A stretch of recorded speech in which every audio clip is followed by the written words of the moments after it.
We're joined with Jim Ashby from the Sheppey Fire Station in Sheerness here at BRFM. I know you wanted to cover fitting an alarm and KFRS home safety visits. Yeah, that's right, Dan. Whenever I come up and have a chat, I always rattle on about smoke alarms, and it's surprising how many households still don't have a smoke alarm within the home. This is the one piece of equipment that can save your life and the family's life in the event of a fire within the home, and it's still surprising to see how many people don't have alarms within the home. So a little bit of advice about alarms themselves, and then how you can get hold of smoke alarms through the Kent Fire and Rescue Service, and the big thing to remember is that the service is completely free. I'll go through a few bits and pieces about alarms themselves, and then the listeners may want to grab hold of a pen and pencil shortly to take some details down. Alarms themselves, very basic nowadays and very efficient, and there are 4 basic types of alarms that you can get within the household. Old style alarms is the standard battery alarm, costs little less than £5 nowadays. The type of alarm where you have to insert a battery, and that's how it operates with a standard cell battery. Not the best of type of alarms, because people are tempted to remove the battery whenever they set it off with a bit of toast, or they whip the battery out for the kiddies' toys, and of course never forget to put it back. And of course, in the hour of need, the alarm's not working. So better than nothing, but not an ideal alarm. Another type is the type that you plug into your domestic light bulb fitting within the home. Again, a very clever little device, and most quite effective, but it relies on the individual switching the light on a regular basis to allow the alarm to have a degree of power within it to act as a safety device. Hardwire alarms, we've got a lot of new domestic houses being built on the island at the moment, and it's law that these new houses have hardwired alarms installed within them, and excellent alarms. You can't get better than a hardwire alarm being powered 24/7 by the household domestic electrical supply. But just something for individuals to think about is that these alarms still have an out of date date on them. Right. They do go out of date.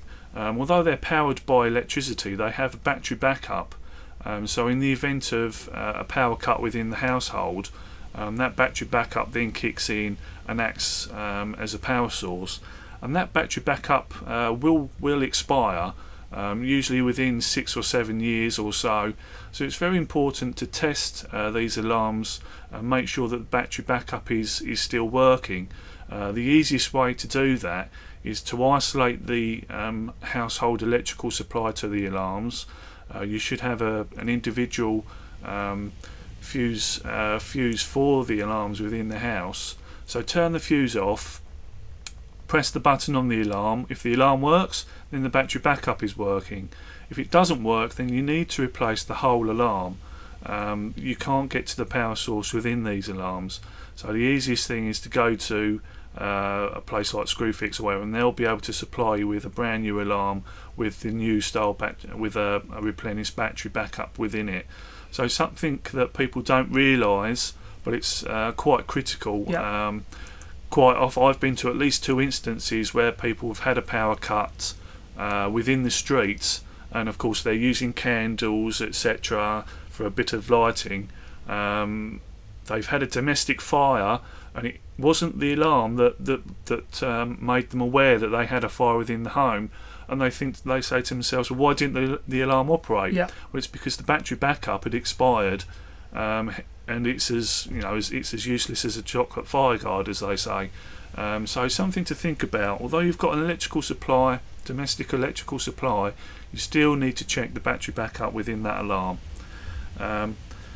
Fourthly, well, a 10-year smoke alarm is what we supply at Kent Fire and Rescue Service, and these alarms have a power source within them. The power source isn't isn't, you can't take the power source out like a standard battery. It's sealed within the unit, and again, that's to prevent people from taking the battery out, using it for other means. And that's the type of alarm that we supply free of charge. Again, they cost a couple of quid in Tesco's or wherever, but as a service, we will supply a 10-year smoke alarm for absolutely nothing. And I'll talk about that briefly very shortly. And look, just briefly, a little bit about how to look after your smoke alarms as well. It's quite important that you maintain your alarms on a regular basis, and you should at least test your smoke alarms once a week. In the Kent Fire and Rescue Service, we call it Test It Tuesday. So on a Tuesday, try to remember to test your alarm, pushing the button. And something that people might to think of as well is maybe vacuum the surface of a smoke alarm only twice a year. Use the attachment from a hoover.